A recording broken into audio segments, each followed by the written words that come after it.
this session. I'm afraid not all the speakers are here yet. I would like to again immediately thank the government of the Russian Federation, the Ministry of Energy of the Russian Federation, Roscongress, they are the key organizer who host and hold all main summits in Russia. I would like to thank them for the opportunity to work at this site. We have a very important and relevant subject. The name of the session is Energy Transition in Practice. We are now actually undergoing fourth energy transition, if somebody is not aware of this, but I'm sure all those present here are aware of this. And the question is, where is the line between the climate agenda and energy security? They are two key issues that are of great interest both for the public and both for the business. So today we have a very strong panel here. I would like first tell you about the time. Presentations, please, up to 10 minutes. I'll also reserve the right to ask questions. After all the speakers have had their say, you, the public, and the floor can ask questions. We'll have a Q&A session. We work until 10:15, 10:15. But I do believe that the organizers will allow us to somewhat stay. Well, so we will stay here until they chase us out. We'll try to stay here. I am Marat Bashirov. I'm professor at the Higher School of Economics. Today I will be moderating this session. You can get these sort of boxes like these translation devices, simultaneous interpretation headsets. Ask which channel you need for your language, and please feel free to use.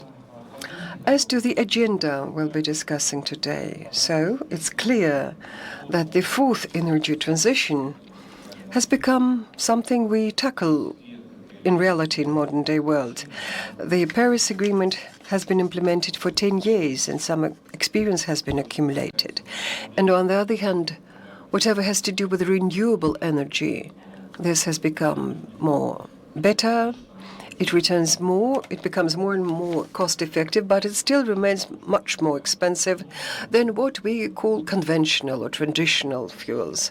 But firstly, the problems that have to do with some imbalance between economic growth, growing population, and hence traditional energy still retains as its role as the leader in fuel supply. But this question is still open. Where is this dividing line? How can we strike this balance?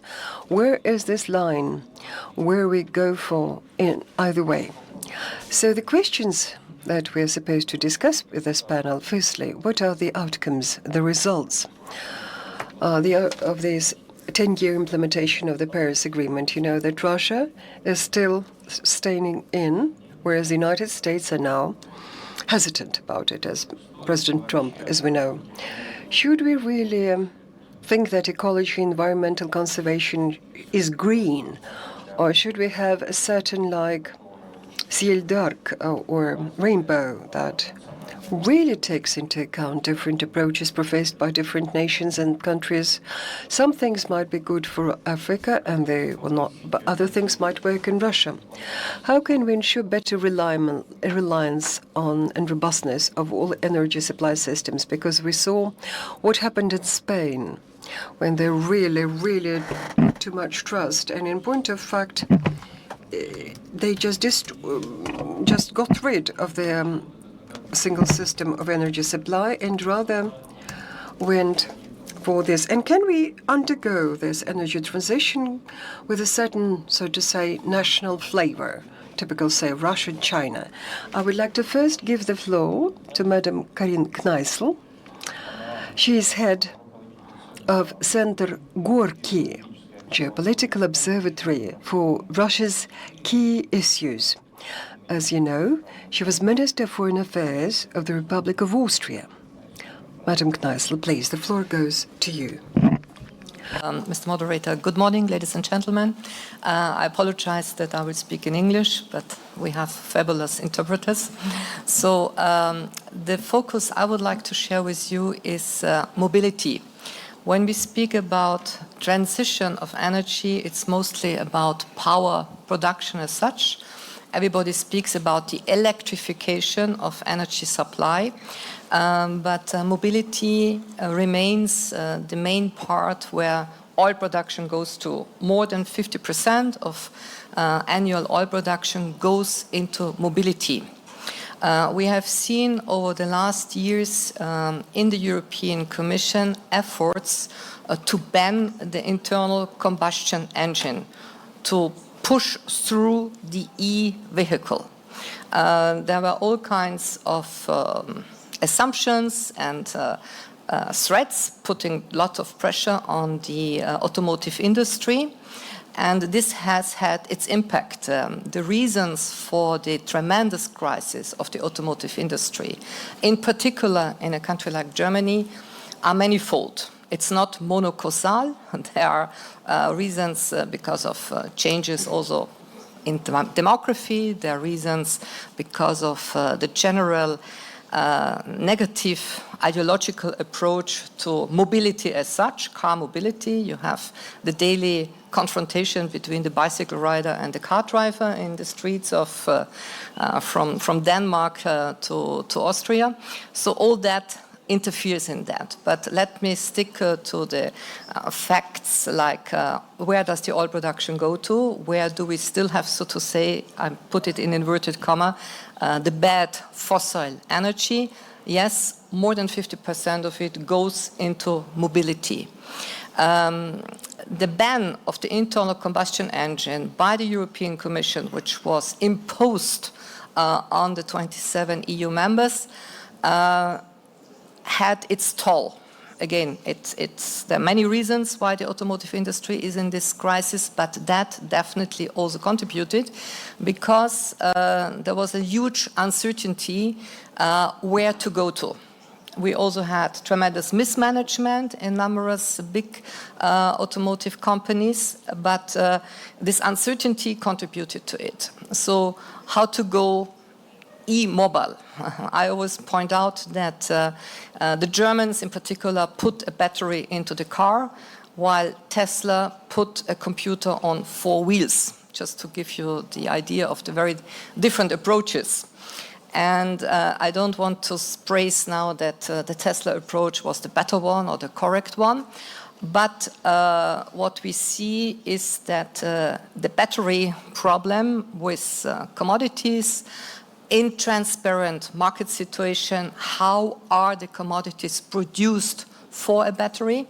I think many ladies and gentlemen here in the room are aware of the fact that the oil market, the gas market, was, and I would say is still to a certain extent, the most transparent market when it comes to labor situation, when it comes to environmental standards. What does not hold true for the production of certain metals and commodities that you need for battery production. So there could be many, many other factors that I might raise, but I would like to focus on the following. The customers, the buyers of the car, the potential clients, refused the e-mobile. So it's something which has to do with supply and demand. We are in a demand-driven economy. You cannot impose the electric car on the clients. And we have seen over the last 3-4 years this hesitation, at least, by the clients to buy the e-mobile. And the e-vehicle. And we see now a rethinking of the ban of the combustion engine for various reasons. Above all, it's the crisis in the automotive industry. There's a lot of pressure put by numerous car companies and also governments, in particular the German government. But next to the German government, you have a number of EU member states which are in the supply chain. A country like Austria has more than 350,000 high qualified employments. I always refrain from the word job because it's an employment, it's a high qualified employment, high technology. In the supply chain, we have countries like Slovakia with its car cluster in Bratislava, the Czech Republic, and going also beyond the EU when you look into countries like Bosnia-Herzegovina, also very closely connected to the supply line, for instance, of Volkswagen. And all that contributes to economic problems in those countries, so there is a pressure to move out. And here the climate agenda is going into the back. I was never very enthusiastic about e-mobility because I always pointed out that it's all about the access to these commodities. It's all about the energy efficiency of a battery as such, how climate friendly is the battery, how to decommission the battery, what to do with the different problems of, in case of accident, burning, etc. So there are several question marks, but we saw, at least for a decade, this lobbying to ban the internal combustion engine and move into e-mobility.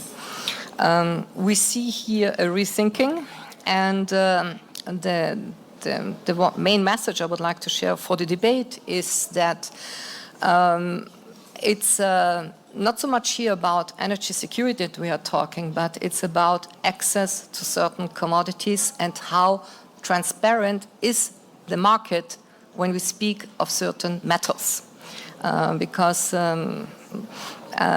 if we really produce all the metals that are necessary for today's type of battery, of course there's innovation going to try to find other forms of battery, but the lithium battery as such, how much commodities are still available? Is there possibility to supply the market with what's needed? And bearing in mind that a country like the People's Republic of China, with its rising automotive industry based inter alia on the e-mobility, has the concessions for most of those commodities and has also the physical access to the mining.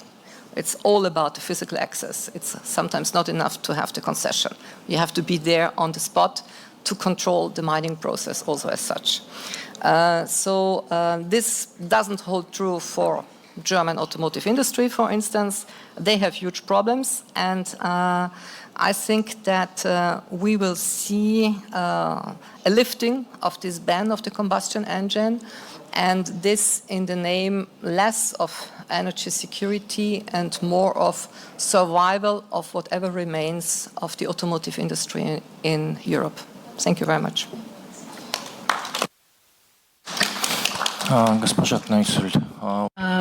Esteemed Madam Kneissl, so this the vehicles that have become so popular, how have they affected the ecology, the environment, and the environmental situation? And can we compare this effect, the development of EVs, such as scooters, electric vehicles, with the harm that the internal combustion engines caused for the ecology previously?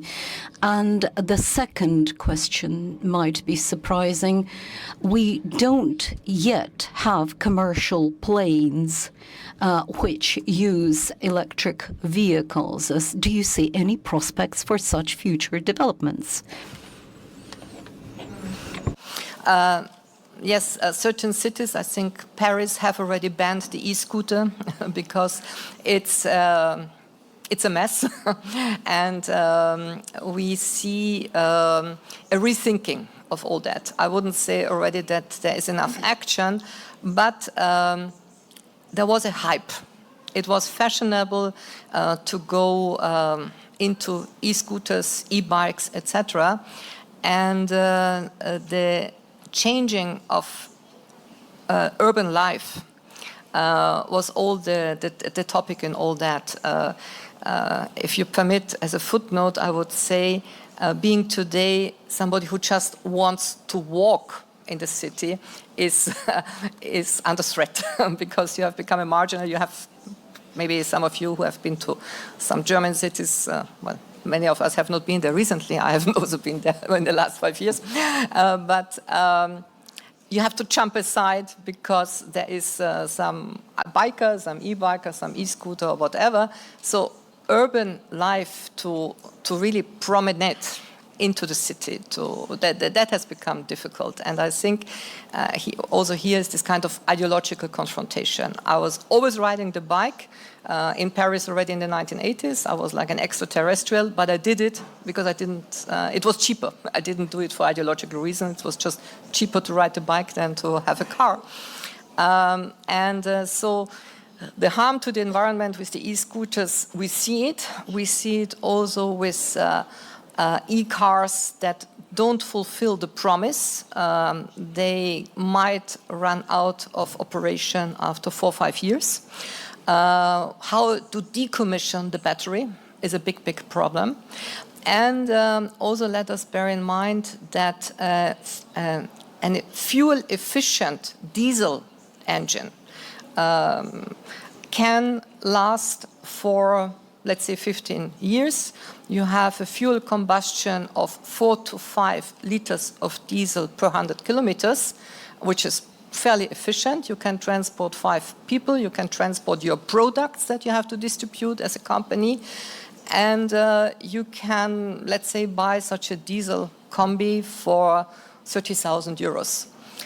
When you compare that to an e-vehicle, which will cost you already in the beginning, let's say 50,000 or 60,000. By the way, Ursula von der Leyen has announced recently, the European car companies, you have to produce smaller and cheaper e-cars. Well, it's not so easy to do that, and there is no demand for it.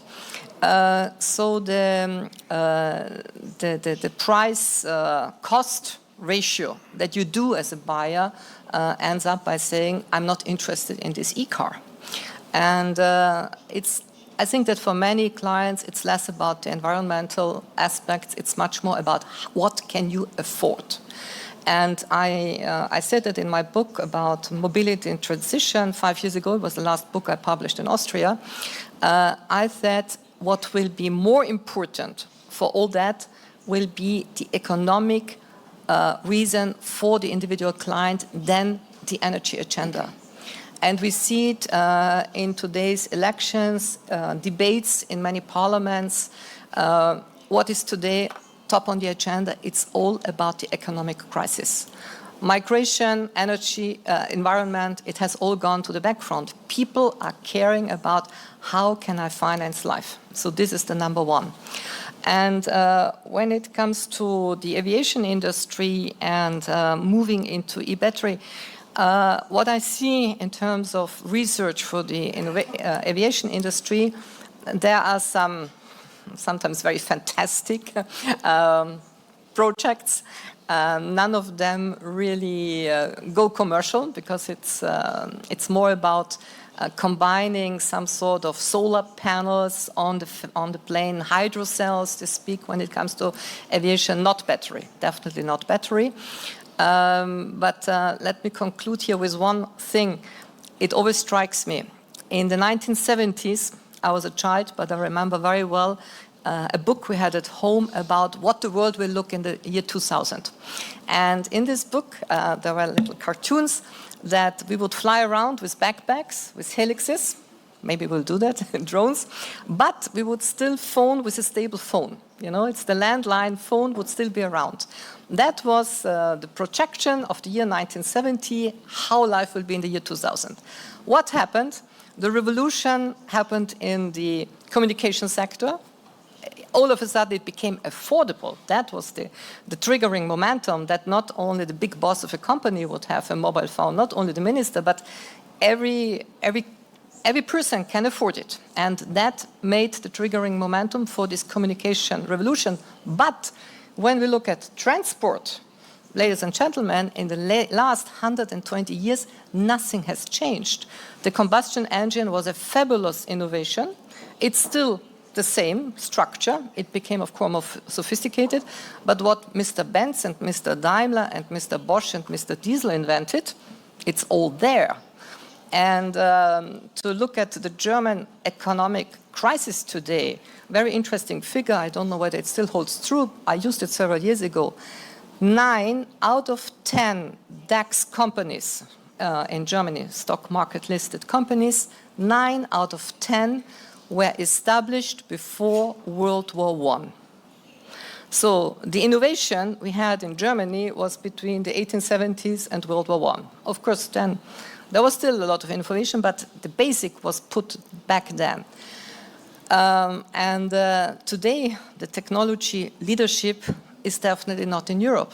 And this change started a long while ago. It happens what's happening in the schools, how is mathematics taught, or how much are people interested in chemistry or physics. And as far as I'm following as a teacher now also in Russia, it's also a problem here. We know it. Students are more interested in studying international relations and other blah blah topics, and are less interested in going into chemistry, physics, and the really hardcore topics where you have innovation.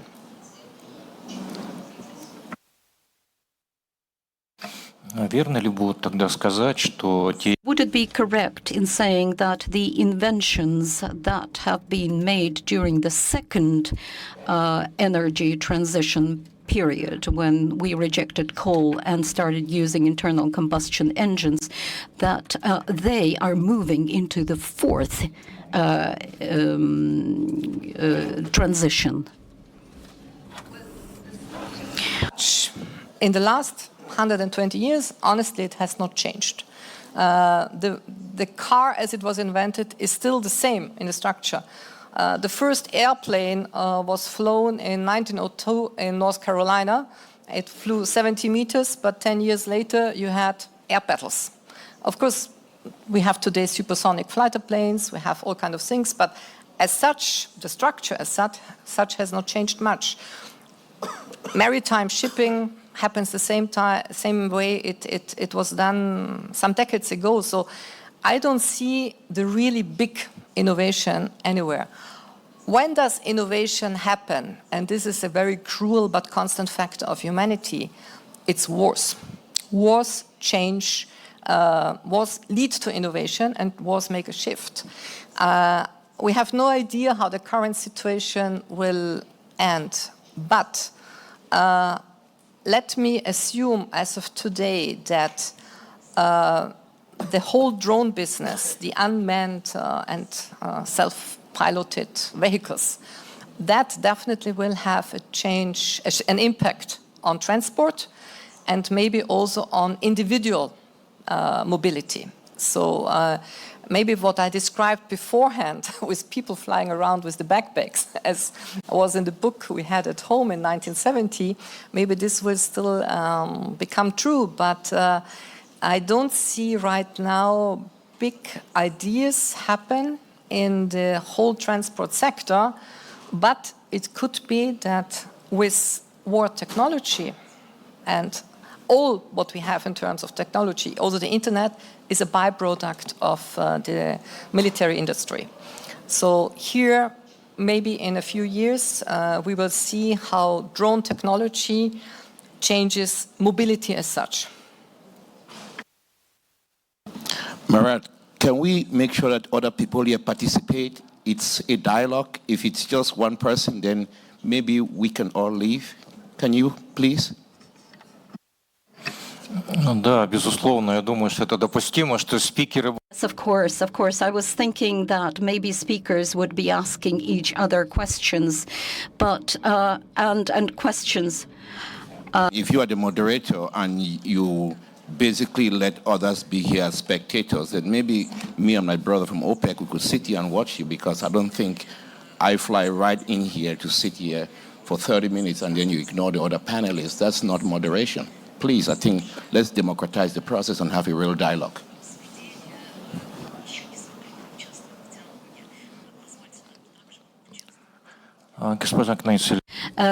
Thank you very much. This is very good food for discussion and thought. I would like to give the floor to Dr. Keal Artani, the Director, a Research Division, Organization of the Petroleum Exporting Countries, OPEC. And Russia is a member of this organization. OPEC is an organization which has a very serious status in the world. And Russia is part of OPEC Plus. My question is as follows. I know that recently OPEC has had global research, global study about all conventional traditional energy sources. Could you tell us what is the vision of OPEC? How does OPEC see the future of traditional, conventional fuels? How does it correlate with renewable energy? What is your prediction? What is your prognosis? And where do you see the risks for the world economy? And maybe you would like to look from the perspective of Russia somehow, if you can. Please, thank you. The floor goes to you. Thank you, Marat, and I am very glad and honored to be back to Russia for the Russian Energy Week. We thank the Ministry of Energy for the kind invitation, as well as Ross Congress. I believe my friend Karen took probably 20 minutes to tell us the EU version of the energy transition. Very familiar with that, being in Austria. We've known each other for quite some time, but with the permission of the moderator, I would like to hear the African version to counterbalance the European version, and then probably OPEC can take the floor to expand that at a global level, and then we can lay out a ground for the next 25 years to translate that into numerics. In OPEC, we are all about numbers. We are all about facts. We have strong dialogue programs with different parts of the world. We are very proud of the dialogue program that we have with our African brothers and sisters, and the challenges are humongous going forward. I believe the previous speaker took 20 minutes, so it wouldn't be a waste given another 20 minutes to our African colleagues to share with us their story, because I think Africa and the developing world is what matters going forward. And I will explain that in my intervention, highlighting where the economic growth will be, where the population will be in terms of growth. The challenges will be more on the developing countries. As the developed, I think you used Germany as a good example, that they have peaked in terms of inventions and modernization, energy consumption, innovation, and all of the above. And I think it's the tide is turning south.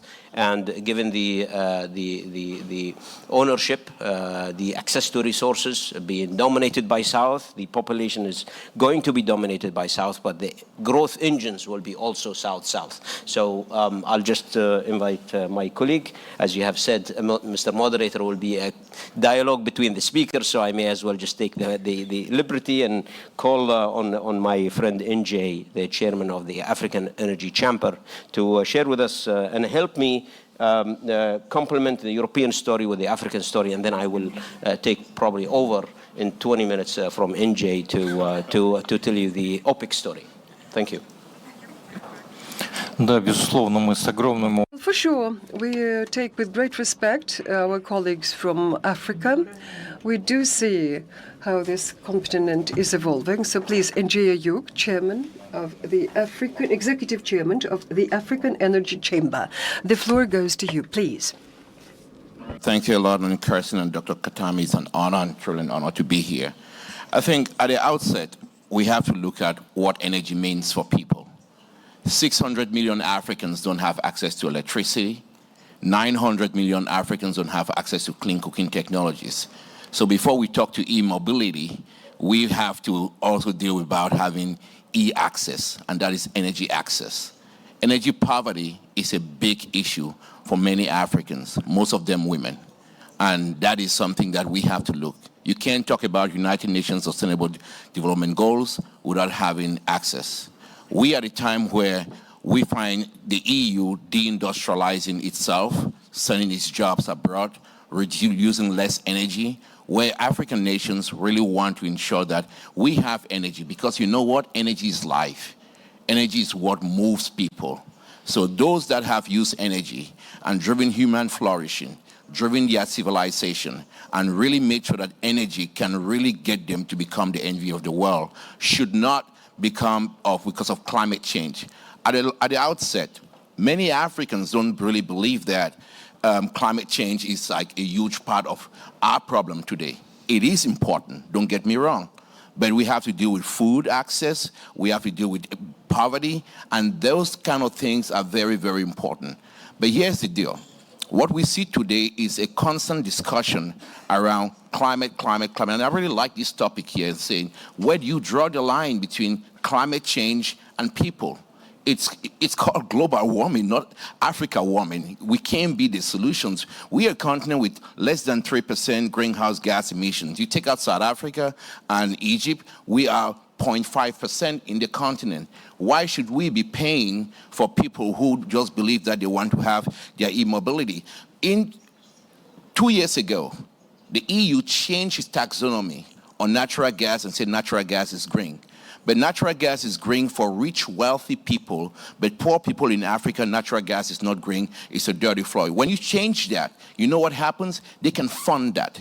They can finance it. So you have an exclusionary rule that you cannot finance natural gas. You have an exclusionary rule that you can finance nuclear in Europe, but the poorest people of the world in Africa, they cannot have access to that. And we continue to see this stuff. It's not about a transition, it's about a just transition. That is the key that we should be discussing. How do we do a just transition? How do we do it climate justice? But at the end of the day, we have to pay attention.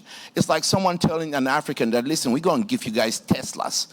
How are you going to, like, nice. It's a nice thing to do for an African, but how are you going to give someone a Tesla? How are you going to charge them? With what? With no electricity? I think access is important for us, but also it's really important that this climate debate be handled fairly.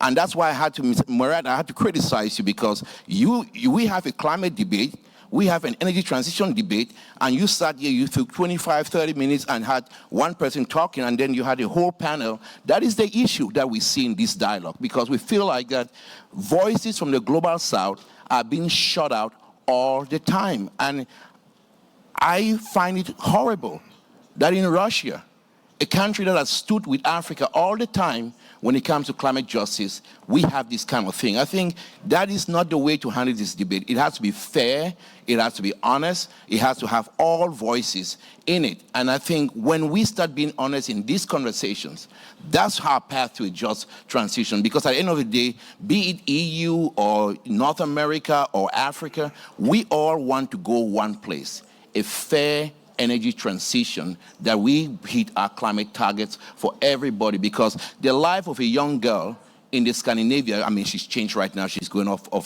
from Palestine, but the life of a young girl in the Scandinavia is very important, like the life of a young girl in Kampala or Lagos or Kano or Dakar. We cannot make any exemptions for that. And I think it's time for us to respect Africa's right to produce every drop of natural gas it can find to better the life of its people.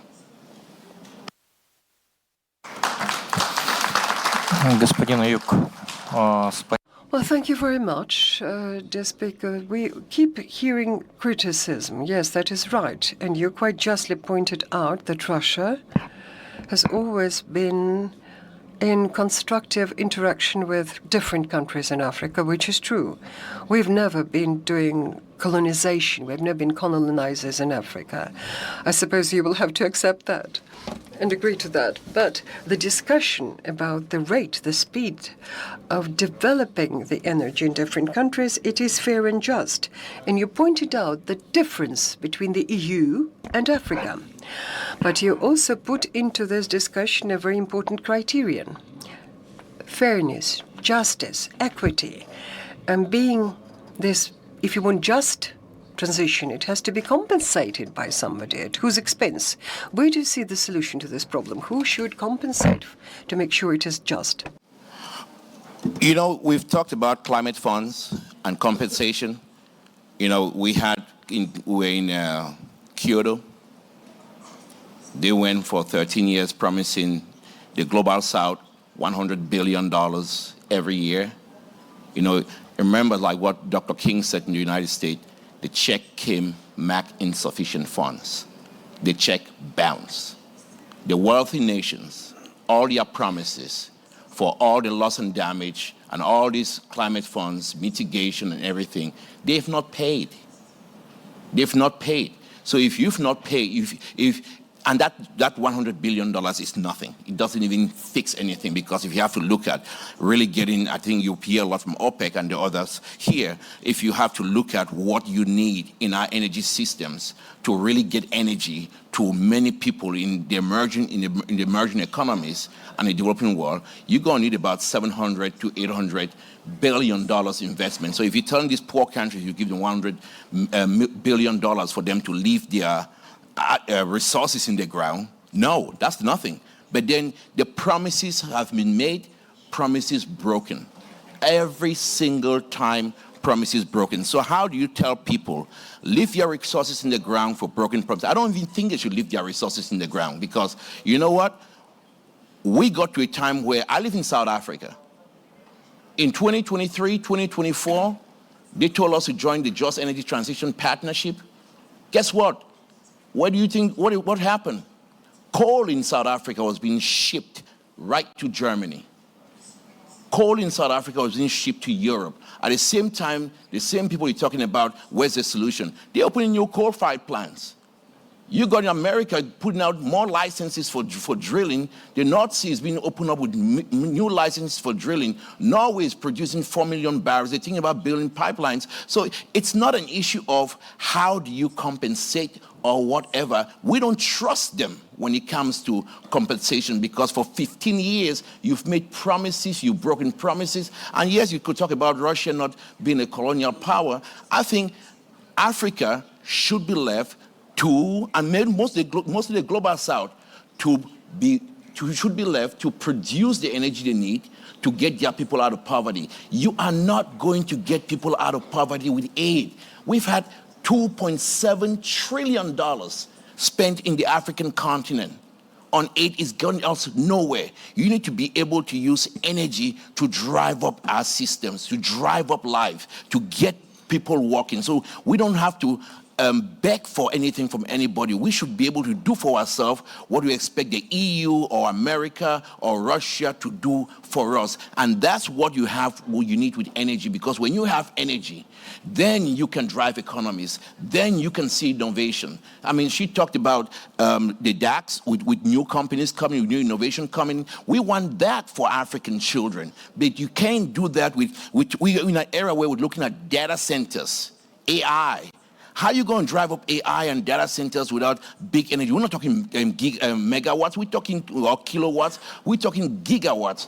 That's the real solution there. We need to be left, because the solution, I'll give you one last solution, I'll do that in 30 seconds because I respect these others, they need to speak. Multilateral institutions, development banks like the World Bank, the European investment banks and all of them, they don't fund natural gas, oil, because they say it's a dirty fuel. But they fund it in Europe, okay? But when it comes to emerging countries, poor people, they can't fund that. And so what's the essence of the World Bank? So I think what we should be discussing here on Russia's role to be played, I see my good brother Yuri is here, what Russia should be doing actually is we need to break this financial apartheid that we have with financial institutions, the banks, and the World Bank. They need to get back to funding energy for poor people, because if development banks means that you fund development for the rich but not development for the poor, then emerging markets, we're going to continue seeing this big divide. That's the solution. Get financing to poor people so they can finance energy, because if you don't, we're going to finance coal, and we're going to produce every coal we have across Africa, because we have so much coal, we're not using it. We're shipping all of it to Germany. So oil is still 80% on our global energy use, and we're saying we transition 11 trillion spent on these fancy energies that we can't use. the transition is not going well because it was an unjust transition from its start. That's why you're industrializing the world. Позвольте тогда. Allow me, please, to ask you yet one more question. On the one hand, you live in South Africa. There's a South African Republic, Republic of South Africa, who is a member of BRICS. But on the other hand, you're in charge of the African Energy Chamber.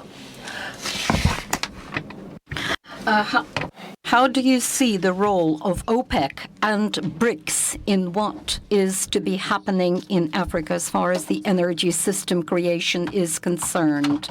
What is happening within these three organizations and the interaction of these three organizations? BRICS, what's the other organization? ОПЕК и БРИКС. Только две. OPEC and BRICS. Africa. We're going towards a multipolar world. The world has changed. It's no longer, I was a kid who grew up in the EU. I grew up in Germany, grew up in the United States, had great education there, and I'm very happy. I think we are all interconnected with everything we do, and we need to keep that global conversation going.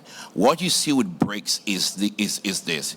You have a new organization that says we are going to get people that have traditionally been left behind to draw up a new world system, especially when it comes to energy. So from the BRICS Bank to collaborating in more peace, in more justice, in more energy that you see. So we're going into COP. You know what happens when you go to COP? Sometimes we get our biggest backing as Africans from OPEC member states and from BRIC member states. I tell you, a lot of times when some of the things that issues that we've seen that we don't even think about, whether it is the discrimination around plastics, you wouldn't expect OPEC to be drumming around plastic. OPEC fund, for example, is funding, it doesn't even fund its members. It's funding so much stuff across the African continent, billions of dollars really going into small businesses, going to small states that had traditionally relied on aid, and is boosting that up. But I'll give you something that is very, very important. It's not about who gives this aid or who supplies this aid. I don't like aid. I'm not in favor of it. I really hate aid. I think what OPEC means to Africa is ensuring that we do not have a volatile oil market. When you have global shocks and oil markets, we see great vulnerability, we suffer. Because when Europe has a recession,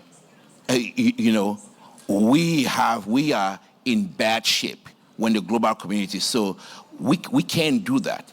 We can't do that. And I think sometimes people have to look at the fundamentals, have to be very, very strong. Because guess what? When the IEA, for example, came out and said, don't invest in oil, don't invest in gas, leave all resources to the ground, stop boilers, everything is bad. You know what happens? Many African states become so volatile, they start to lose a sense of having maybe revenues coming into government. They start losing businesses because prices go up, inflation happens, and everyday African. And the worst part of it is that women in Africa take the highest brunt when you have these shocks in the global market, because women in Africa are the first to build a family. They're the first to really keep things together. So we're having this discussion. We're not even looking at how it affects black women in Africa that are the most discriminated, be it energy, anywhere, because in Africa today, because of climate or anything, African women are the first to go to the bush to cut up biomass to cook. They're the ones that don't go to school because they have to take care of the home. And that's a demographic that it gets lost in this discussion. So I hope we could talk a lot more about African women in this transition than getting worried about rich kids in Europe that are worried about if they're going to eat tofu or drink almond milk.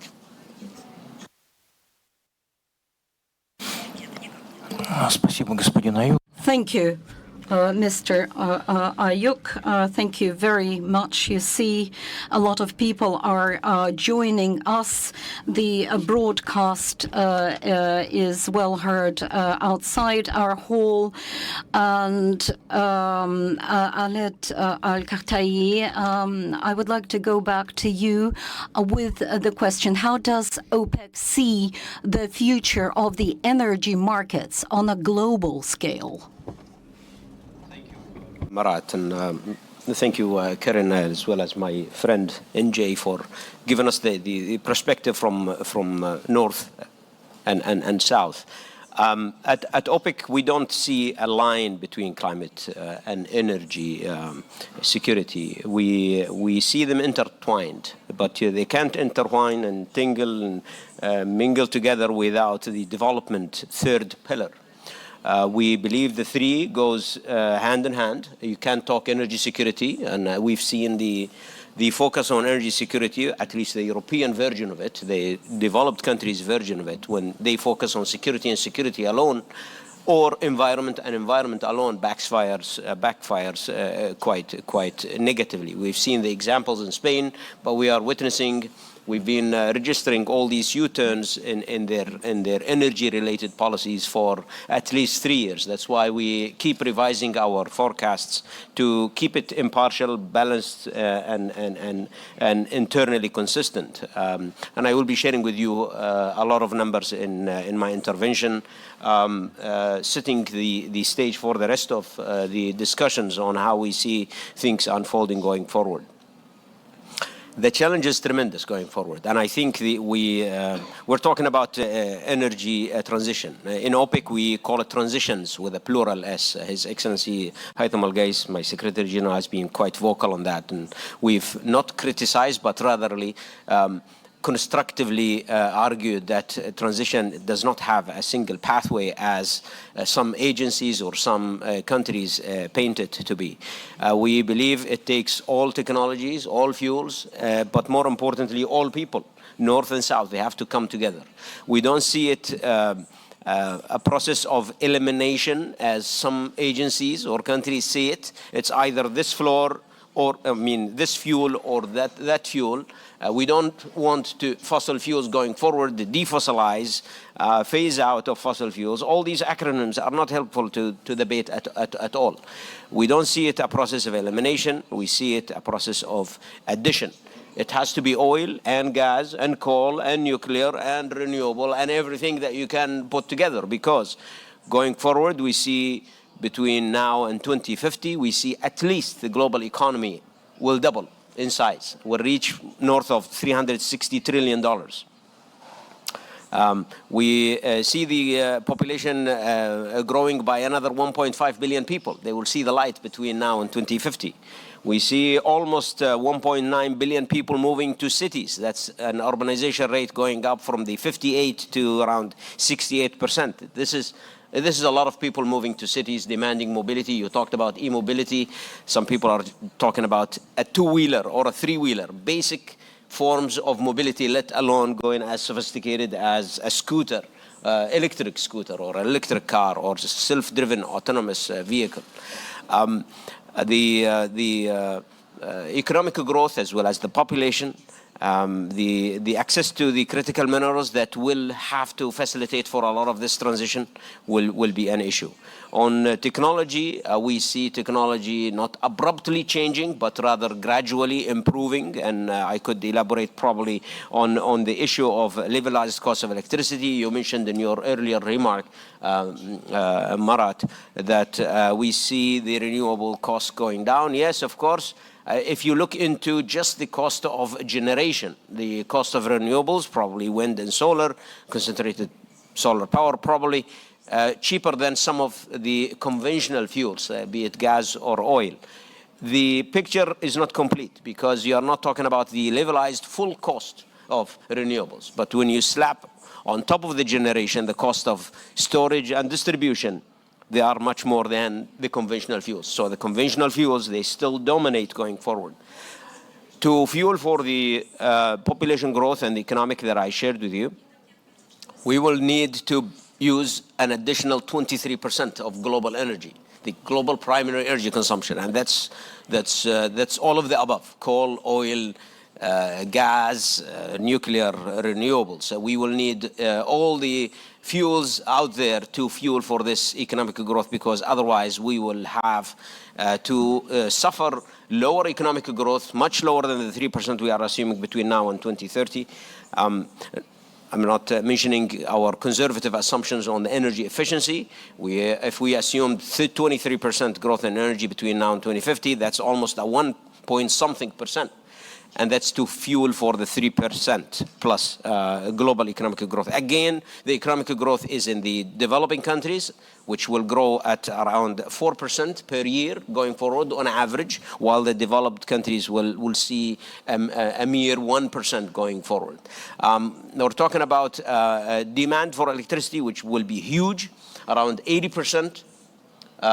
Growth in electricity consumption, around 75% of it will be from developing countries. Again, this is to facilitate for the industrialization, the urbanization, as well as for the artificial intelligence, the data centers, and what have you. Now, where would this energy come from? As I mentioned, it will come from all sources of energy, apart from the coal, which we see contracting going forward. We will see at least 20 million barrel of oil equivalent growth in natural gas. We will see another 19 point something million barrels growth in oil, and pretty much beyond 2030, all of this oil supply will have to come from developing countries. I think the OPEC and OPEC Plus, they have done a phenomenal job stabilizing the markets. Since the inception of the Declaration of Cooperation in December of 2016, they've done a wonderful job reducing, if not eliminating, the volatility in oil prices. And we have heard some other organizations, including the Gas Exporting Forum, saying that the positive impact of the OPEC Plus, which Russia continues to play a pivotal role in that, have extended beyond the oil market, stabilizing or having some positive impact on the natural gas or the gas market as a whole, whether it's LNG or piped gas.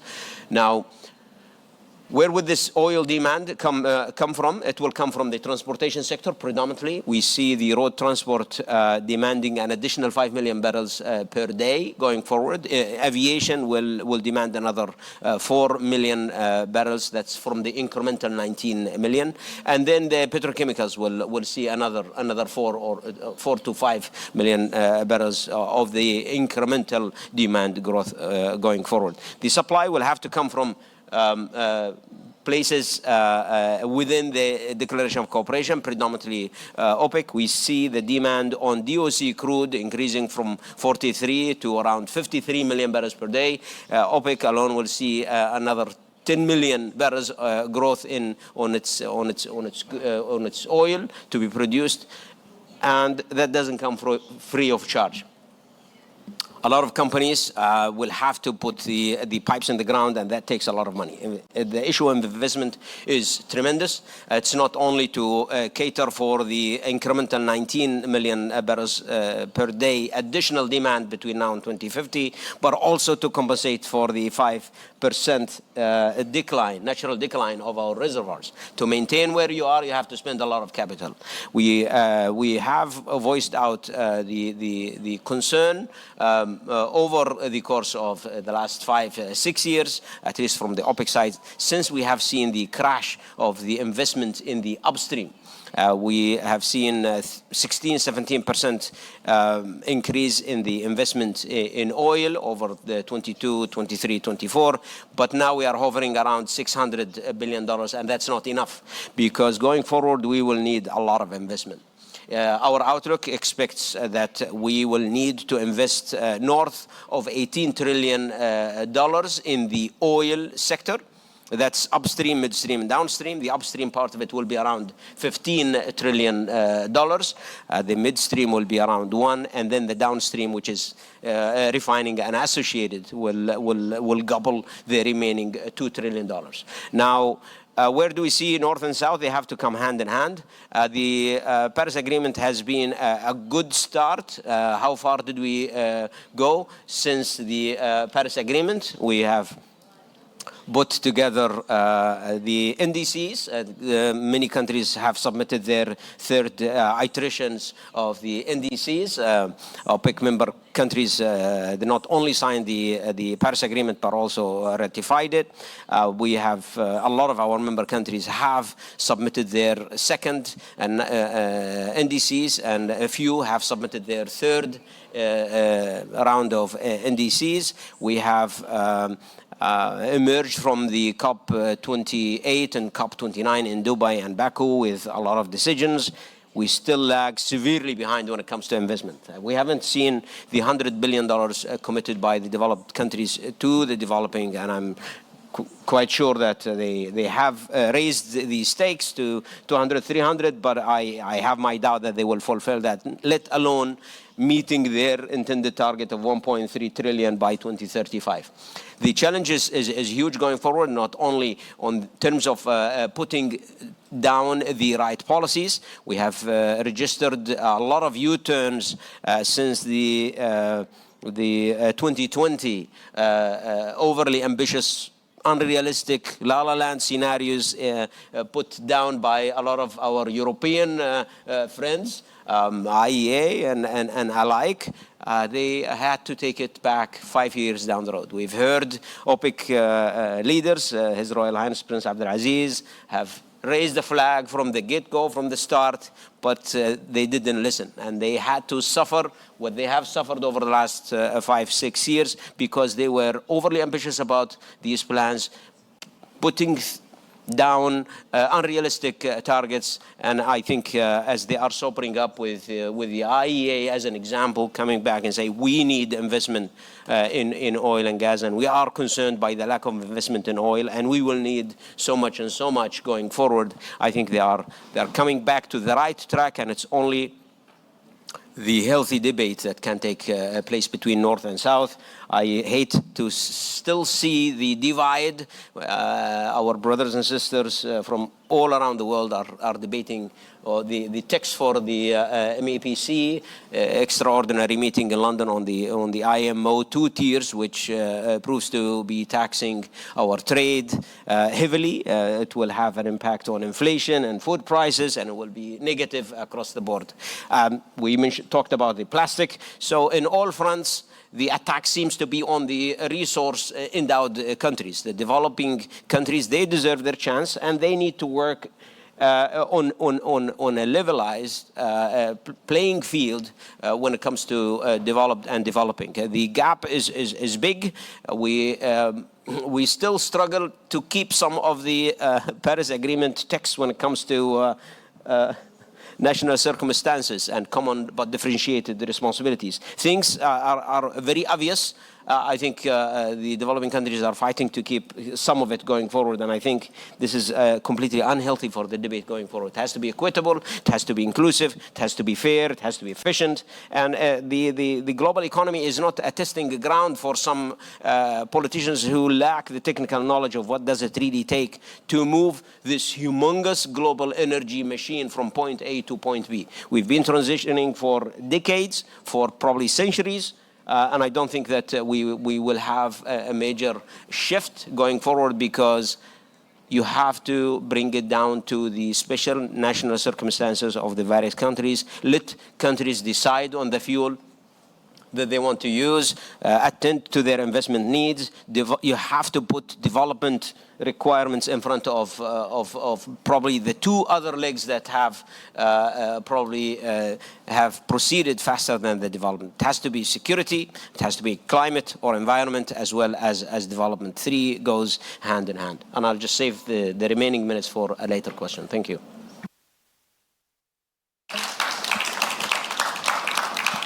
Well, you know, I understand that Madam Kneissl represents Europe amongst the speakers, but it seems to me that too much responsibility is laid upon her shoulders to be accountable for all the actions by European governments, and it would be too much.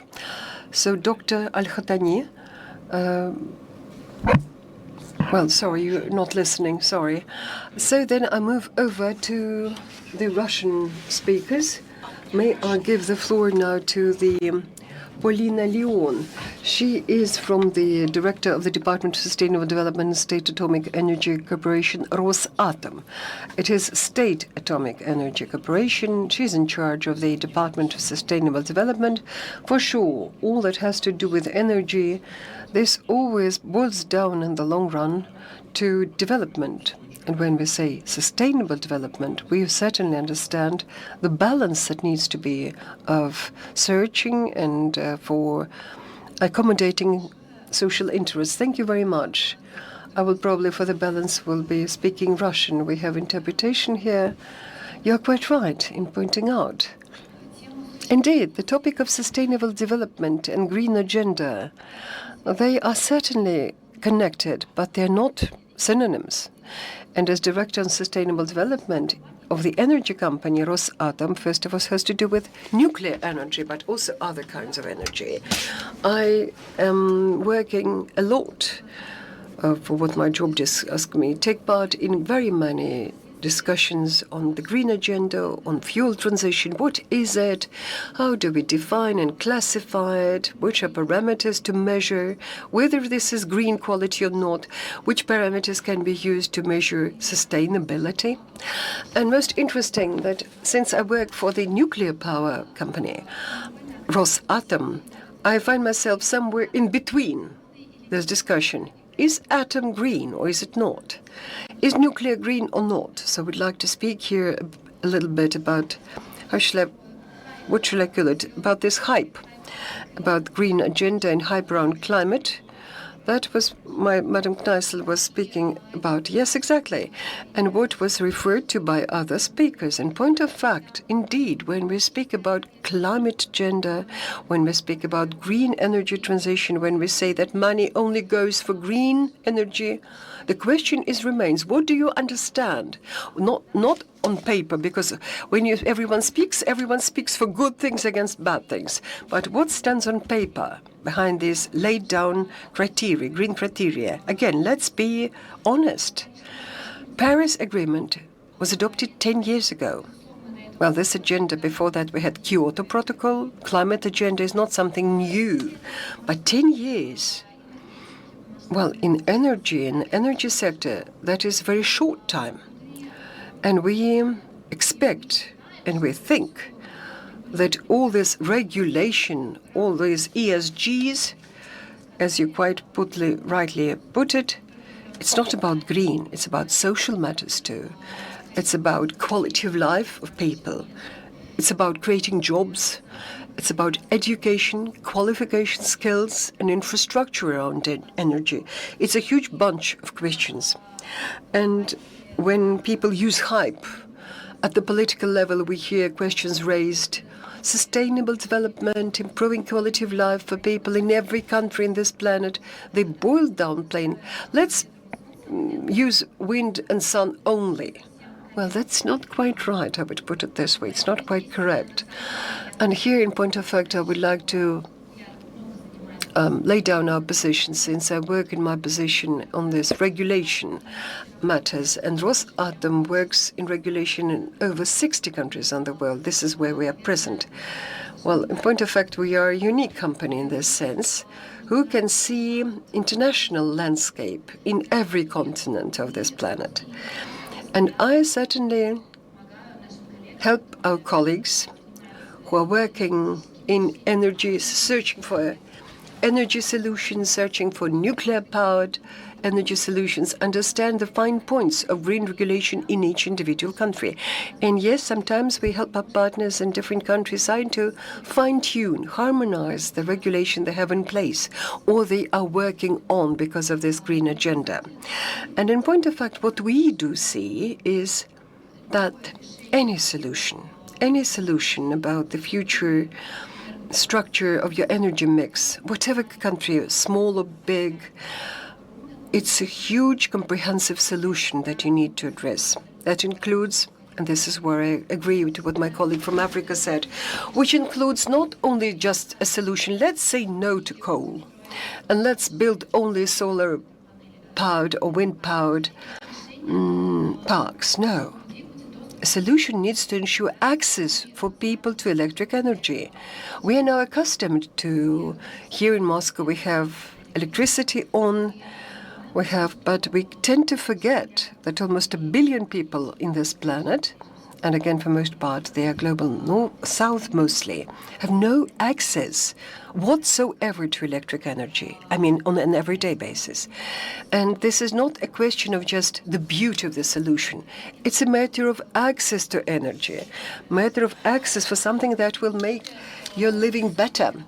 And in these conditions, if you put limitations on some kinds of generation of energy, I think it is not quite honest, it's not quite fair. But on the other hand, indeed, when we take a decision that we will develop this or that energy, the government of the country decides on the future energy mix, a great number of factors have to be taken into consideration.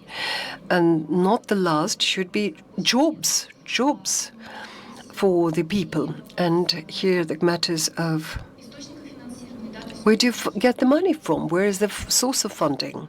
Let's be realistic. A lot of international financial institutions provide funds or refuse to provide funds for energy, depending on the label of the color. I mean, is it green or not? Well, the atom is somewhere in between. On the one hand, it's safe, secure, clean energy, low carbon. Carbon footprint from nuclear power is usually lower than wind during the whole life cycle. If you make calculation of building the equipment, decommissioning, nuclear energy is the cleanest of all energies. But nevertheless, we are seeing situations where many international financial institutions, World Bank, that was recently mentioned, refuses, for whatever reason they give, to provide funding for nuclear energy. This year, nuclear energy and world nuclear industry is celebrating a great event because the World Bank has deblocked possibility for funding nuclear projects. We don't expect they will do it overnight, to be honest. But in terms of reputation, this is a huge event for people who work in nuclear industry because we were into a somewhat difficult situation, strange situation. The world is searching for green solutions. Atom is clean, it's green, it's stable energy supply that ensures energy security 24/7 for 60 years. This is the life cycle when it will be providing energy. But at that, we have no access to funding that is open to green projects. Nowadays, the situation is now moving from this bottleneck, again, thanks to the negotiations, thanks to the rhetoric, thanks to the voice of the countries of everywhere from the world who are paying attention to this. You can't take a decision based upon only one parameter only. And this is where, in point of fact, we are always all for assessing every solution comprehensively. And of course, the cost, the price tag, plays a great role here in any energy solution. But Rosatom and I personally stick to this position that every country is unique, is unlike others. Every region is unique, is unlike others. So you can't take one-size-fits-all solution. There's no such thing as simple cure-all pill that will take us all to the ideal world. No, we need jobs. If a country has coal industry, for example, you won't be able to give other employment for these people on wind panels, and the jobs here and there will be not the same. If a country needs rapid solution for electric energy, you can hardly afford to build a nuclear station for 10 years. I suppose you need an intermediate solution while the nuclear power plant is still in construction. You need to look ahead. So this is where we're all for searching for optimal energy mix that will be unique for each country, unique for each region, based upon the current context, based upon needs assessment. And at that, I would like to defend the green agenda in energy transition. I'd like to say still we realize that naturally, we want all of us to live in an environmentally friendly world. We want to breathe in fresh, clean air. We want our children and grandchildren to have some, good, predictable future in this green planet. But one should realize that climate does matter. And climate change also matters. And there's not somewhere around in the air when we speak about emissions of greenhouse gas. Well, they're not tangible. You can't really touch them. But the fact is that changing climate leads to natural disasters. They lead to high risks for human health, just because people have to live in extreme weather. And so this still carries a risk for the planet, for the future. There are economic risks too. That's why you can't disregard the topic of climate change. We cannot do it. We can't afford to. But it surely cannot be the only topic when we plan our energy systems for the future, when we look ahead decades. Paulina, thank you very much. Thank you. Look. Whenever we discuss energy transition, we raise the question in two abilities. First, what are the needs of the people? And what are the intentions of the people who are carrying out this in practice? When we speak about environmental protection, when we speak about climate, this is obviously intention. Mr. Ayuk spoke about the needs of people, but your presentation really made me think that we can ask you a tricky question. Well, you personally, your personal take, which fuel you think is non-green from your personal perspective, not in your official capacity? When we say green, there's something that is not green. You say that every country needs its own speed of change. You personally, what is non-green energy for you that is made with the use of some natural resources which in the long run are transformed into what we see in energy and electricity? We're now using the microphone. It's all electricity powered. Yes, indeed. Thank you very much for this question. It's true. Yes. It's true. When you say green, I immediately want to say black or white. When we talk about green, we feel that it's something positive, always. But it's what I usually think of. The classical term green is only renewable energy sources, alternative energy sources. It's a historical term, to tell you the truth, and I tried to expand it to the nuclear energy as low carbon energy, but utilizing wind energy, solar energy is not a green process, to tell you the truth. It's not an ecological process at all. So within the past 5 years, when a green taxonomy appeared in different countries, we continued to discuss these topics with different experts and include atomic energy or nuclear energy into the term green. But currently it's difficult to do so because financiers, politicians, and common people all of us think that renewable energy is green energy. So green is a term. As for me, what I find the best type of energy, well, I think we need a wider palette, so to say, of colors, not only climatic, not only social, but technological, financial. It all depends on the context of every particular country. So if you need to decide for your business, for instance, 10 megawatt is the necessity for your business to continue to work, you don't need an atomic power station. The only thing you need is a diesel generator. So it all depends. Well, that's what's happening in the north of the country. That's true. But we have to proceed from a particular context, as I say, and being the head of Sustainable Development Department, there is a very simple principle: do no significant harm. That is the main principle for people, for the environment, to the environment, and to people's health. So this principle should be above all. This is a very good principle, a very good thesis. Thank you very much. We all live in accordance with certain rules and laws, and I would like to give the floor Yuri Arkadievich Stankevich, Deputy Chairman of the Committee of the State Duma of the Federal Assembly of the Russian Federation for Energy. Yuri, welcome. Thank you very much. I see that the auditorium is sort of leaving us. We've only got a couple of minutes left. I'm going to try to fit in.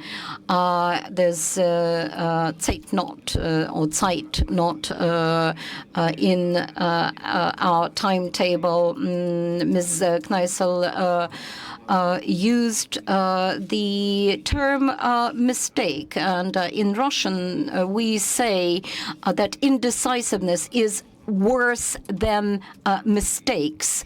But we currently are looking at another saying, measure as precisely as you can before cutting something off. And this is what our principle nowadays is. Our ideology is based on the three whales, so to say. We didn't achieve that many results, but unfortunately the situation made us face the situation we are in and not proceed from high expectations, but proceed from the reality, understanding that ecological agenda might lead us in the wrong direction. And in this part, I agree with my colleague from South Africa, from Africa. I'm thinking of which ecological changes will be prioritized. How do we live with them? How will the energy balance be worked out, and how will it affect the consumer? And I would also like to point out that emotions will die out, but reality will remain. So there are different opinions on different topics. If you want to talk to my colleagues and ask them about climatic agenda, I think you will find that 9 out of 10 will not be interested in using this collocation and will state that this collocation is absurd.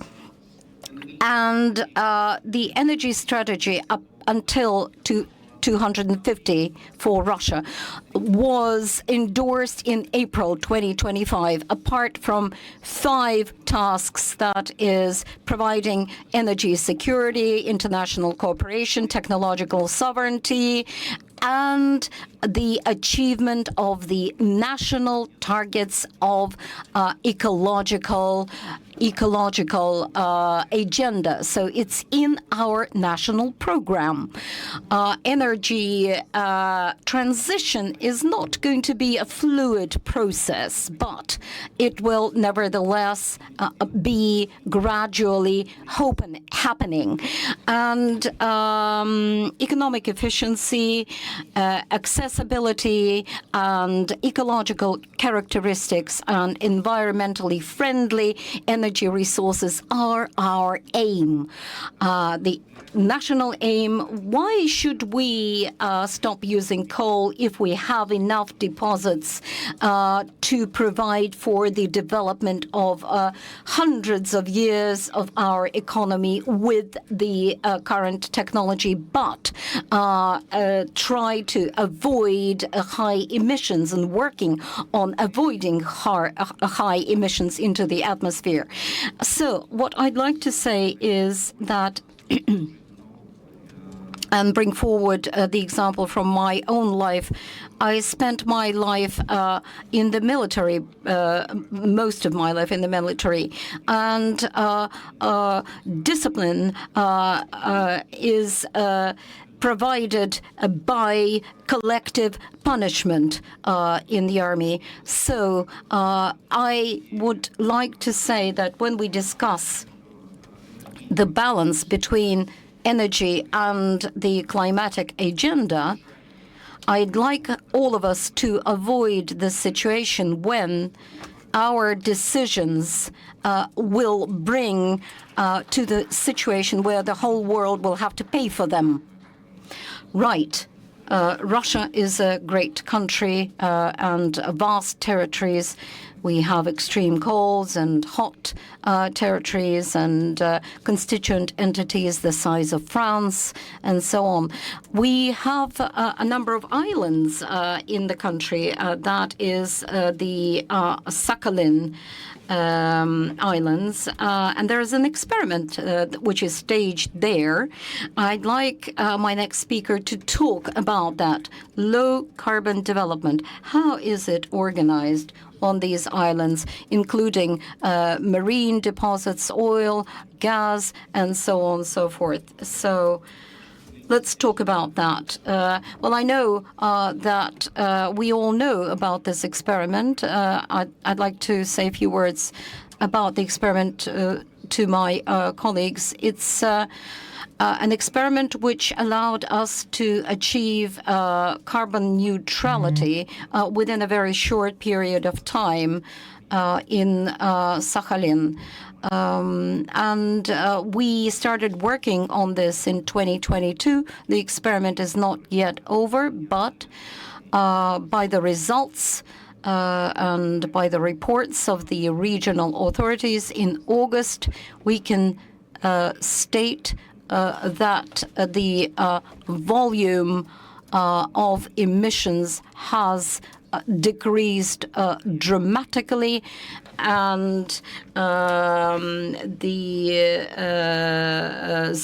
we have practically reached the zero carbon level there. So this is a very interesting experiment. It allowed for the Sakhalin region to achieve high results from 64% of carbon emissions. We reached a very low figure nowadays, and this coincides with the agenda, of the national agenda. So let's see how it unfolds. The experiment is not yet over, but we will try to extrapolate it on other regions of the country. Thank you. Thank you very much. I'd like to give the floor. You know that there's no practice without theory, and theory is connected with the scientific circles. So I'd like to give the floor to Dmitry Shtikhno, Vice Rector, Plekhanov Russian University of Economics. Dmitry Alexandrovich, could you please take upon yourself the role of summarizing the discussion? Colleague, thank you very much. Well, we've been talking about 2060. Practically, at that time, our children will be our age. Not all of us will live up to 2060. Not all of us will live to the point of carbon neutrality of our country. I agree with Yuri Stankevich that we wouldn't like to take decisions which the world will be paying for in the future. Not us. We're talking about our children now. I'm grateful to Karin Kneissel for the examples she brought forward about very smart companies in advanced countries can take decisions which are then considered as mismanagement and which bring forward the negative economic results of the industry, and through this affect the social position of the people. Well, that's true. Problems in the south and the north are different. In the west and in other countries, they're different. Our country is vast. We're so big that we know both sides of the coin. In university, I conduct my lectures in Russian and English. I have been teaching for more than 30 years, and I know that my graduates work in different countries all over the world, and I keep in contact with them, and I can see that the international arena provides for the full spectrum of the problems we envisage in our country. And knowing that, I say that when we say that our presidents have concluded and are looking forward to discussing the details, well, actually, this will be you. You will be dealing with the details. You will be dealing with these problems. You will be assessing the green taxonomy and the measures that need to be taken in your country. You will need to take every single detail into account. And unless you become professionals, you will bear the burden of gigantic responsibility to humanity. Every region in Russia has special features. God forbid you should leave university being under the illusion that you know everything perfectly well. No, treat every time like your first time. Again, Madam Kneissl mentioned that guys would rather go for, modern youth would go for international relations. Even there, when we teach international relations, we say, be guided by, be aware of the global problems today. International trade will never go away without knowing the markets for car making, for energy, labor market. There's no way. Try to grasp, try to understand. One day you will travel to Europe and you should be perfectly knowledgeable whether there is demand, whether there is no demand, why some initiative would fail or will soar. For another day, for a number of economic and social reasons, your company or your state company will post you elsewhere to another region. God forbid you should come with this mindset to another region.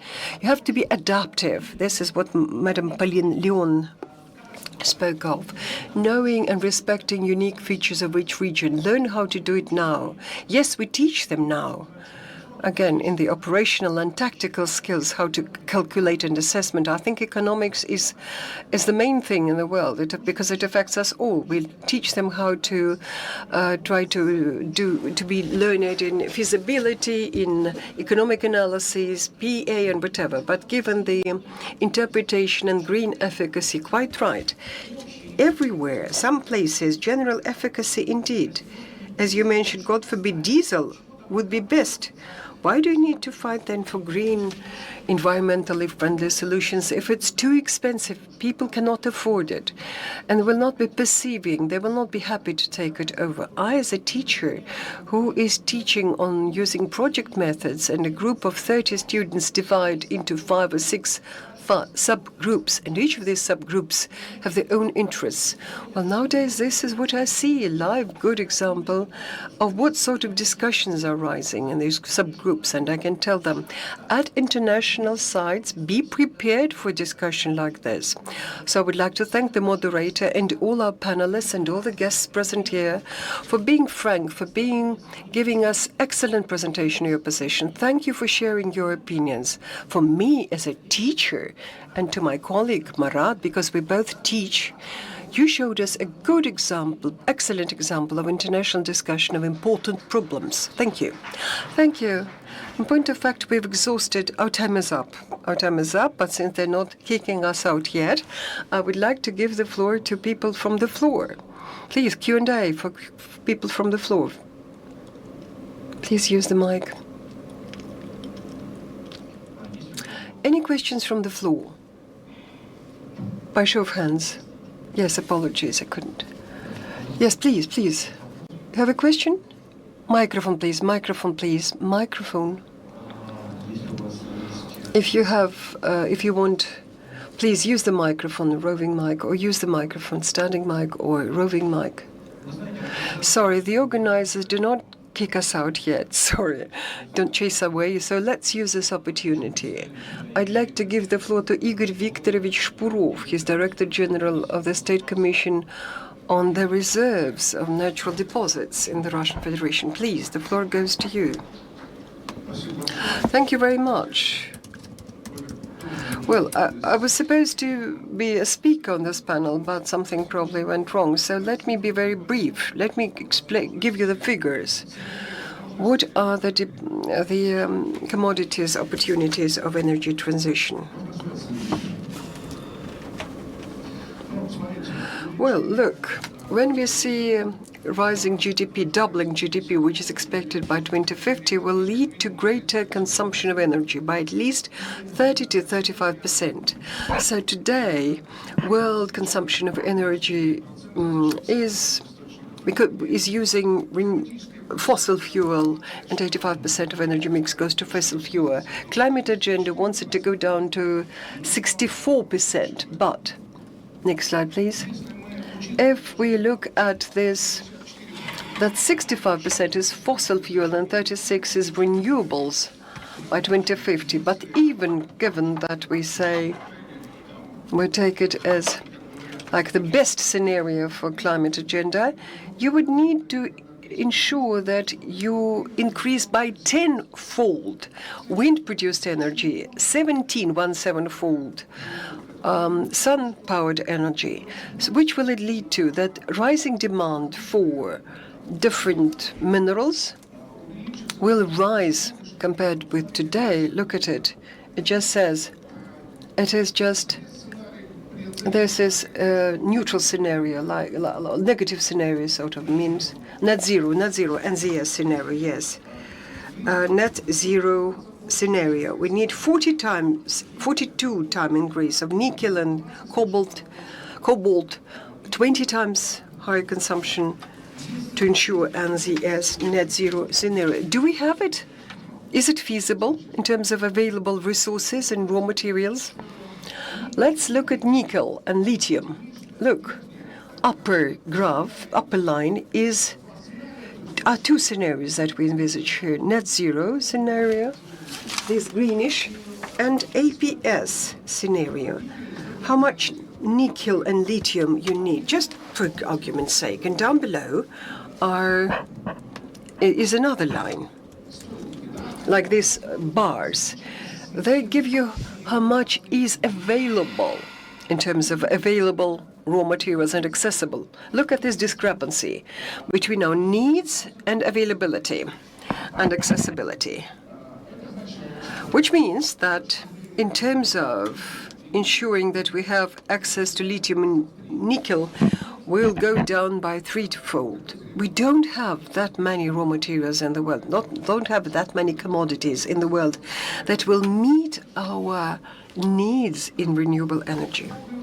In terms of hydrocarbons, well, hydrocarbons, even if we speak about climate agenda, by 2050, we'll need as much as we are producing today. We need a shelf, like level consumption. In gas, we need to increase by 35%. Well, given these scenarios that I'm envisaging, but since it's clear that climate agenda will not be met, it means we'll need more by 2050 and more gas by 2050. That is why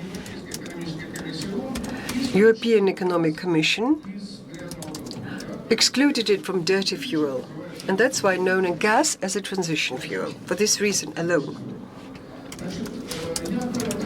Apart from being a chair in the deposit assessment in Russia, I represent Russia in the group 4 that manages resources in the European Economic Commission of the United Nations. And as per our suggestion, we introduced an index of clean energy. It means the cost of 1 kilojoule of clean energy or net energy over the complete full cycle from geological survey till its utilization and decommissioning, given the storage cost, given the production cost given utilization of climate gases, so complete purification and removal and converting it into clean energy. So this indicator, we developed it. We suggested it be used by the European Economic Commissions, and today it is as one of the indicators of sustainable development in the system of resource management in the United Nations. This system is there. So this index was proposed by Russia, and it is now.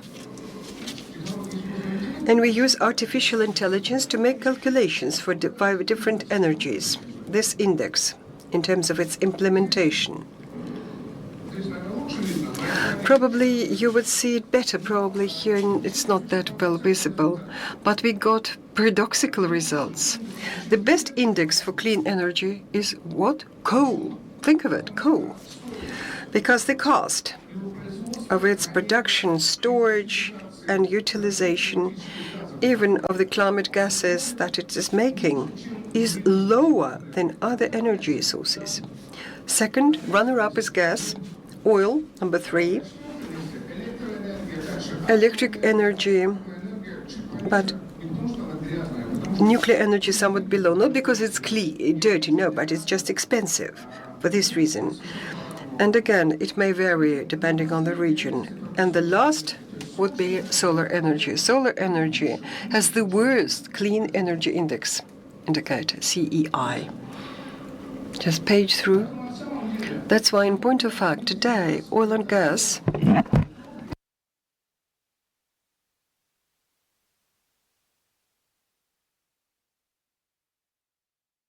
so this will be oil and gas will be meeting the needs of energy during the 21st century, but index of wind or solar powered energy is low. Why? Not because they're bad or they meet bad energy, no, but because the technologies available today that ensure energy production from wind or from sun, they're still very expensive.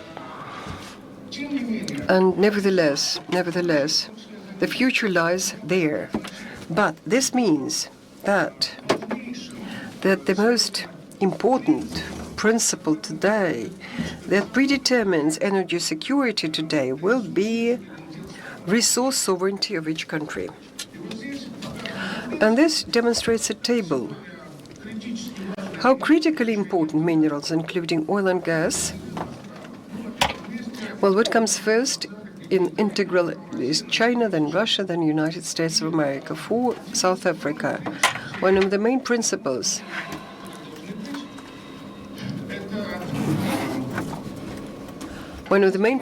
as I see it, is to ensure resource sovereignty of the countries for the purposes of energy security, That will be the end of my presentation. Thank you. Well, Igor Yuryevich, now a question to you. They're now discussing the topic that has to do with artificial intelligence. And it is thought that this will require a huge amount of computation factories or data centers, huge number of chips. They will need to build huge number of data centers and transmission lines, cooling, energy supply to ensure all this work. What is your take on this? Whether it will indeed increase the demand in energy, both in terms of metals as well as in the amount of electric energy consumed? Well, look, one of the most debatable questions is the possibility of working, for example, mining, right?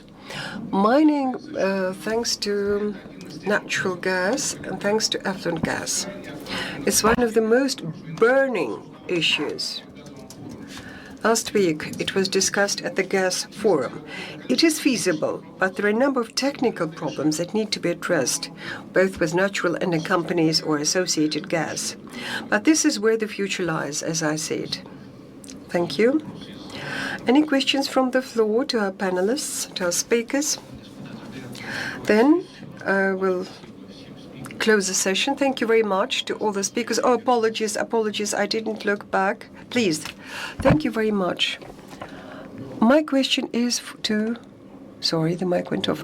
My question is about where the universal standards that are developed at the universal level, how feasible they are in reality. You positively evaluate the current reality for oil and gas sector, and you have a favorable prognosis. But if we look at universal standards, the way they are produced, as part of the conference of the parties of the Framework Convention on Climate and the Intergovernment Group of Experts, well, the settings for fossil fuel their prognosis is very unfavorable.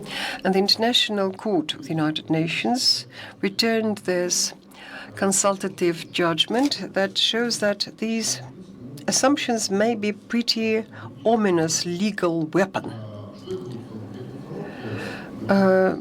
They say that you need to move away from fossil fuel, and this group of experts, they give specific calculations by how much you need to decrease the share of fossil fuels in the world energy mix by 2050 to make sure we need global temperature targets. Hence, the question is OPEC going to do something about these universal standards? If there is a contradiction between the standards, you need either to change the universal standards or you must amend their reality. Well, reality is highly unlikely to be changed, but universal standards probably too. Is OPEC going to do something about these universal standards to make them more equitable and less hostile to fossil fuel? As I mentioned in my remarks, we don't have to pick one fuel over another. It has to be the nature of the demand going forward. It has to be all sources of energy coming in together. The trick is how to reduce the emission while you attend to this economic growth and therefore make sure that the fuel is there when it's needed. We have a huge chunk of the world that are still deprived from energy. We are talking about 666 million people, predominantly, unfortunately, in Africa. They don't have access to electricity. North of 2 billion people, they don't have access to clean cooking fuel. So the need, the energy thirst is humongous. And the trick is how to deploy the reserves that we have in a friendly manner to attend to this economic growth. I don't think I don't agree with calling certain fuels green while others are brown or black. I think we should stop labeling fuels by colors. We need all fuels, and therefore we need all colors. You talked about the rainbow in your opening remarks, Marat, and I think that we need all fuels, all technologies, all people going forward. We don't have to standardize. We leave it at a national level, because what could work in Europe may not necessarily work in Middle East or Africa.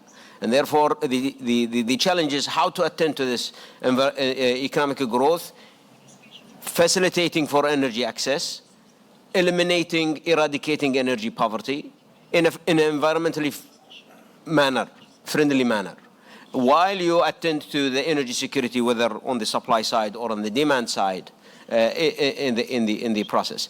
We have run scenarios at OPEC, and we have proved that it's feasible, technically as well as economically feasible, to attend to the climate challenge, and that's reducing the emission to extremely low levels, deploying the technology that we already have in place. We have CCS, we have CCS, we have direct air capture, we have hydrogen, we have the innovative approaches of the circular carbon economy. We've heard a lot of green initiatives, we have a lot of examples at OPEC level, whether it's the Saudi or Middle East green initiative. We have technologies that have come down in terms of cost. I know hydrogen has to come down quite further, but we're talking about the conventional renewables. They've come down to levels that are being deployed as we speak, and we have a lot of national champions in Saudi. We have AlQa Power, we have Masdar in UAE. They are deploying renewables at a world record when we talk about 1, 2, 3 cents a kilowatt hour. I'm talking about generation. And then you add to it the cost of transmission and storage. So if we are to deploy technology at a significant scale, which is feasible today, complemented with the various approaches and initiatives at a global level or even regional level, we can attend to the climate issue at a fraction of the cost. We don't have to spend trillions of dollars going after concepts that are not proven, or putting in place policies that deprive the world from seeing its deserved, entitled economic growth. We can use the technologies that we have today at the cost even of the day, and we can reduce emission. We just need to funnel the investments where it's needed the most. And if we are to do that, we will see significantly lower emission levels at a global level by 2050, but we will still see oil growing, gas growing, all the sources of energy growing. Yes, we may not see the potential economic growth if we are to produce as the base case or business as usual, but we can attend to all these challenges all at once, only through the dialogue, only through attending to national circumstances, and being cognizant of the historical responsibility.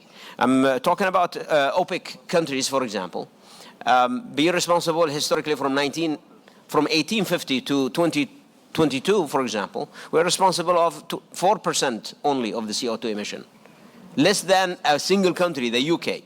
If you look into the US, around 1/4 of the global emission, historically speaking, was from the US. The G7 is around 40%. So being aware of who's responsible of the climate issue and working together between developed and developing countries, taking into consideration the national circumstances of the various countries, I think it's doable. We don't have to standardize things. We leave it at a national level, and I'm sure countries could attend to their national agendas while being cognizant of the problem at a global level, which is environment. But I think a bigger problem is how to facilitate for the economic growth and the development in the South-South. Thank you. Госпожа Кнайсель, прошу вас. Thank you very much, Mr. Moderator, Mr. Murat, to give me the floor. Thank you, dear Director of OPEC, Mr. Ayad, for sharing also that with us. Living now the second year in Russia, I always say Russia for me is East in a positive sense. What is the West about? What is Europe about? It's black and white. It's either or. We see that in so many fields, and we see it in particular in energy. And my thanks go to all the colleagues here, also to you. You were a great audience, staying here with us and listening and exchanging. East is both and. And often I feel myself, if I may say, more Arab than Austrian. I still speak Arabic a bit better than Russian. And what taught me the Arab world, it's not only this human size that you always have to keep with. You know, it's not about the human resources. It's not about the human mass. It's the talents. It's the individuals. And without Arabic language, I would not have become the person I am. And Russia is positive East. You know, I know that East often has this negative attitude. East is big, is authoritarian, as they like to say. But the East has this tremendous advantage of thinking also in the gray shades. That's what many Arab countries are about. And Russia is this both and. Just like, for me, West Asia, I prefer to say instead of Middle East, because it's part of Asia, is part of this Oriental thinking of both and. So this means live and let live, and not having this ideological risk. Дамы и господа, спасибо. Ladies and gentlemen, thank you very much. That was an outstanding, bright, very informative. Thank you very much for taking part in it. Meeting adjourns.